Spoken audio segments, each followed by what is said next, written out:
Inspect and clean all of the disassembled parts and replace packing and O-rings as necessary.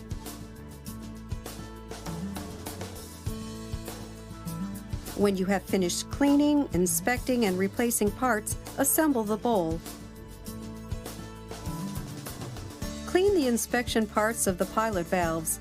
Lubricate the insertion parts and O-rings of the pilot valves and insert them while lightly pressing on the pilot valves.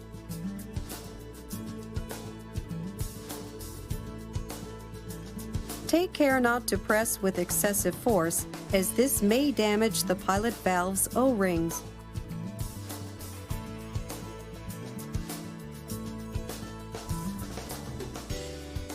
Tighten the valve nuts firmly.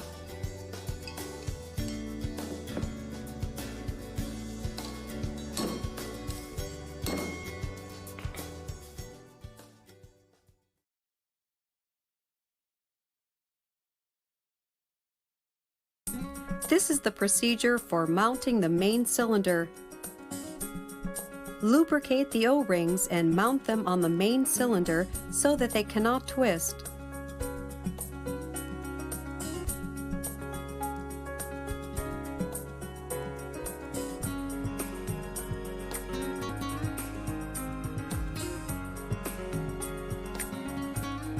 Set the bowl head jack, push bolt and handle onto the valve cylinders. Fully lubricate the sliding parts on the bowl body and valve cylinder and set the patches. Gradually loosen the jack handle to align the zero mark on the main cylinder and the bowl body and notch position.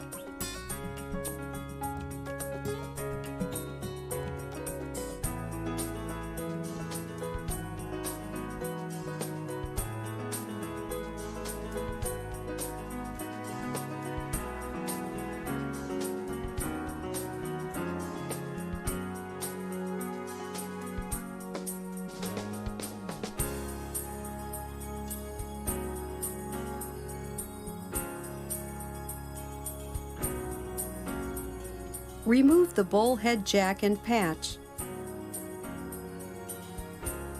Finally, turn the cylinder and confirm that mounting is complete. Mount the distributor to the disc. There are two types of discs. We will start with a large diameter disc. Parts may be mounted on the distributor in any order. Align the parts with the keys on the distributor and press firmly to mount them.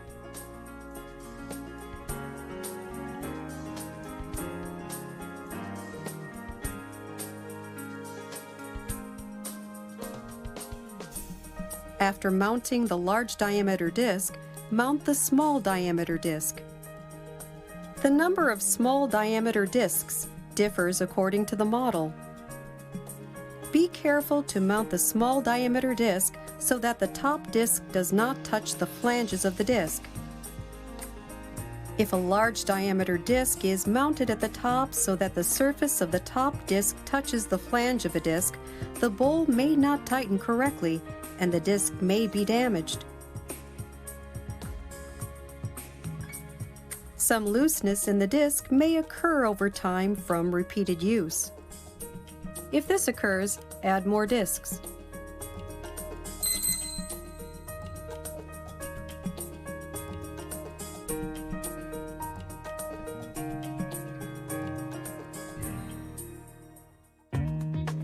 Screw the bowl lifting jack into the distributor and mount it on the bowl body. Align the notch pins on the distributor with the notch grooves on the bowl body.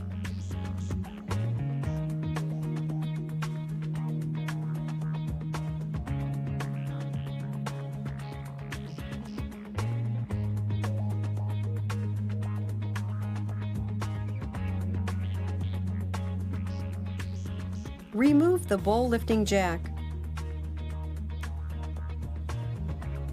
As with the disc, align the top disc with the keys on the distributor. Check that the O-ring is installed on the top disc.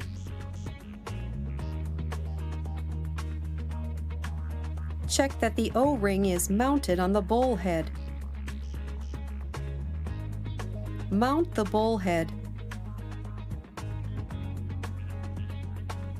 Align the grooves on the bowl head with the notches on the bowl body for mounting.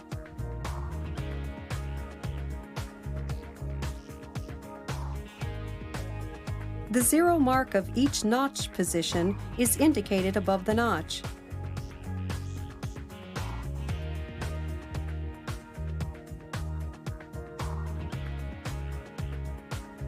Screw the disc clamp plate into the distributor and tighten the nut with a wrench to compress the disc.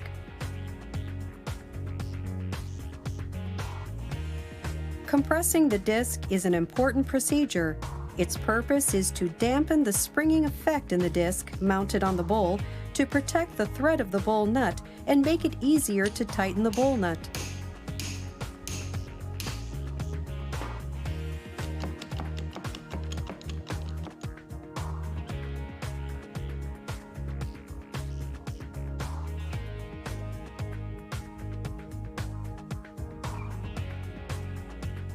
Mount the bowl nut. Apply anti-lock lubricant to the thread of the bowl nut and of the bowl body. Use the bowl nut handle to mount the bowl nut on the bowl body. Check the positions of the zero marks on the bowl nut and bowl body. Tighten the bowl nut so that the zero marks on the bowl nut and bowl body are within 10 to 15 millimeters of each other. You should be able to align the zero marks within 10 to 15 millimeters simply by tightening the bowl nut firmly.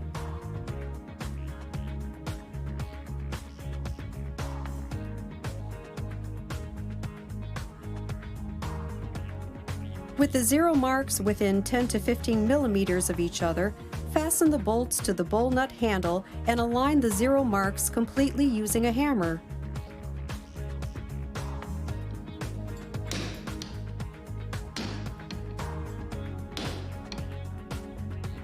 Tighten until the zero marks are completely aligned. Remove the bowl nut handle.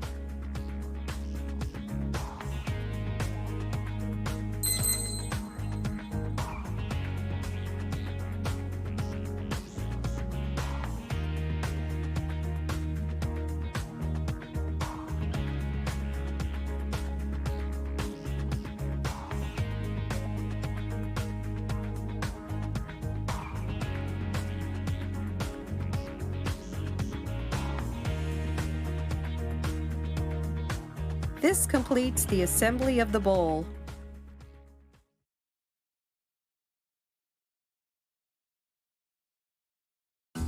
We will now explain the procedure for mounting the bowl on the self-jector. Before mounting the bowl on the self-jector, remove the disc clamp plate.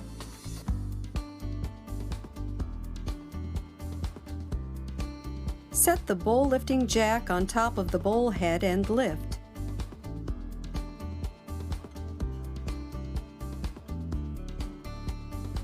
With the bowl lifted up, inspect the two drain nozzles mounted on the bottom of the bowl.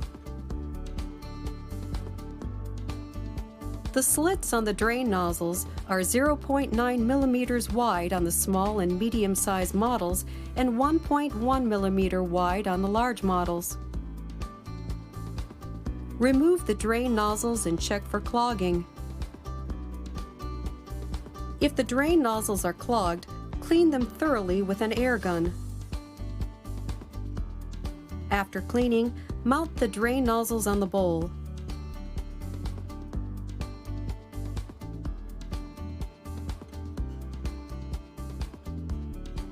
Place the bowl on the self-jector. Before mounting the bowl, apply lubricant to the O-rings of the water supply device. Set the self-jector bushing on the vertical shaft. Slowly lower the bowl to mount it firmly on the vertical shaft.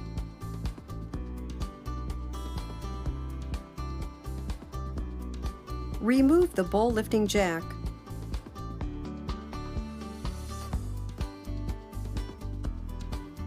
Be sure to mount the cap nut to fasten the bowl firmly to the vertical shaft.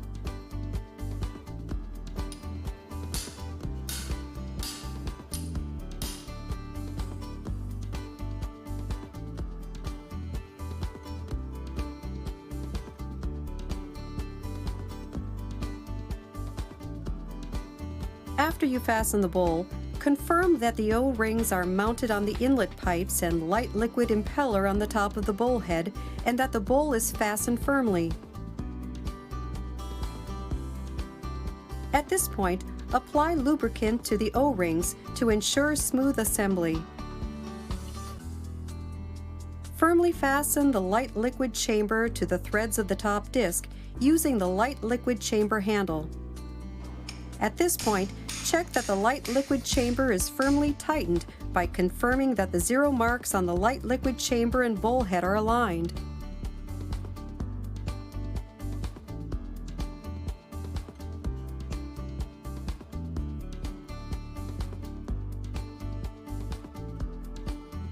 Mount the gravity disc, followed by the Teflon packing and then the heavy liquid impeller.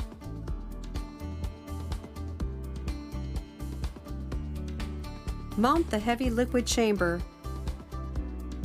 Mount it so that the zero mark aligns with the zero mark on the bowl body. If the zero marks are not aligned, shaking may result.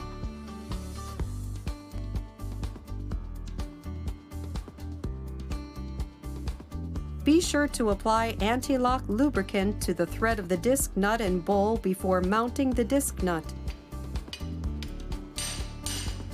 Tap the disc nut handle with a hammer to tighten the disc nut completely.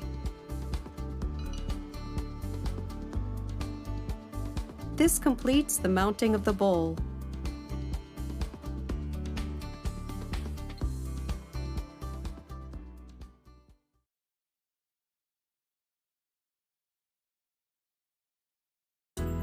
We will now explain the procedure for mounting the sludge cover. Check that the O-rings are mounted on the sludge cover and mount the sludge cover using the lifting jack.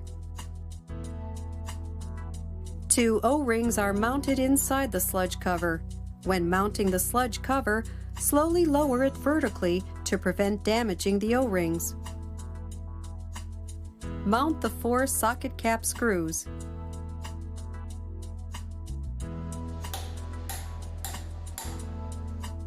Temporarily fasten the socket set screw into the groove in the water inlet pipe. Do not tighten this screw completely. Mount the nut on the inlet pipes.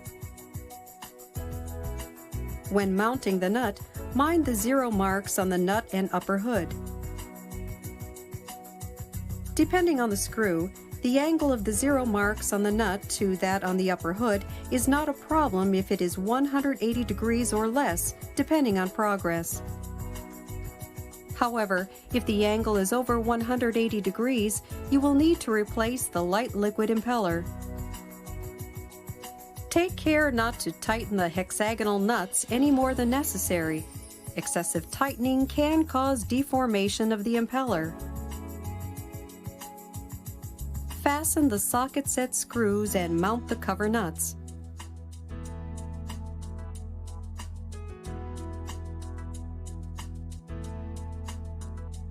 Check that the orifice for regulating flow in the inlet pipe is mounted.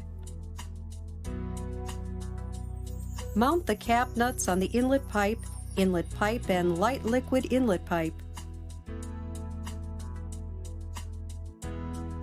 Mount the packing on the cap nuts of each of the various connecting pipes.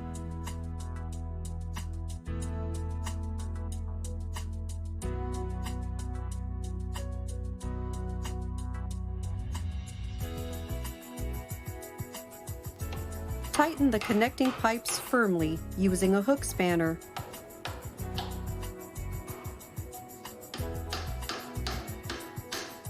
Finally, connect the water piping. The specifications of the water piping may differ, so please handle the connection procedure accordingly.